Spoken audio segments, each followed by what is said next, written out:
السلام عليكم ورحمة الله تعالى وبركاته. في هذا الفيديو سوف نعرض عليكم ماذا قال مدرب المنتخب الكوديفواري. لكن قبل أن نبدأ في تفاصيل هذا الفيديو لا تنسوا الاشتراك في القناة والإعجاب بالفيديو ليصلكم كل ما هو جديد. كشف المدير الفني لمنتخب الكوديفوار نقاط قوة المنتخب الوطني الجزائري، مؤكدا أن فريقه تجاوز مرحلة الدور المجموعات وبدأ يفكر في كيفية تجاوز الخضر، وذلك قبل مواجهة الفريقين التي يحتضنها ملعب نيلسون مانديلا بالعاصمة الجزائرية في دور الربع النهائي.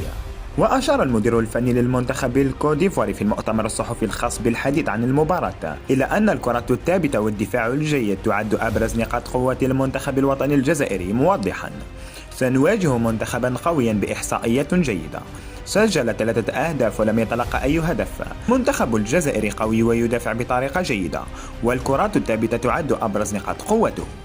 وشدد في كلامه: سنحاول تكرار المستوى الذي ظهرنا به أمام أوغندا من أجل التأهل إلى الدور المقبل، لكننا لن نريد الضغط على اللاعبين. منتخب الجزائر لا يملك نقاط ضعف كثيرة، أظن أن مشكلته الوحيدة هي عدم تسجيل أهداف كثيرة، لكنهم في الحقيقة يسجلون هدفا ويفوزون في النهاية، وعلينا تجنب تلقي هذا الهدف. وأردف في كلامه قائلا: يجب تسيير التحضير النفسي بالنسبة للاعبين، خاصة ما يتعلق بضغط جماهيرية التي ستدعم منتخبها بكل قوة، لكنها لن تلعب أمامنا داخل أرضية الملعب، وعلينا التعامل مع هذا الأمر بطريقة جيدة. وهنا أعزائي المشاهدين شاركونا أنتم بآرائكم في التعليقات، ولا تنسوا الاشتراك في القناة والإعجاب بالفيديو ليصلكم كل ما هو جديد.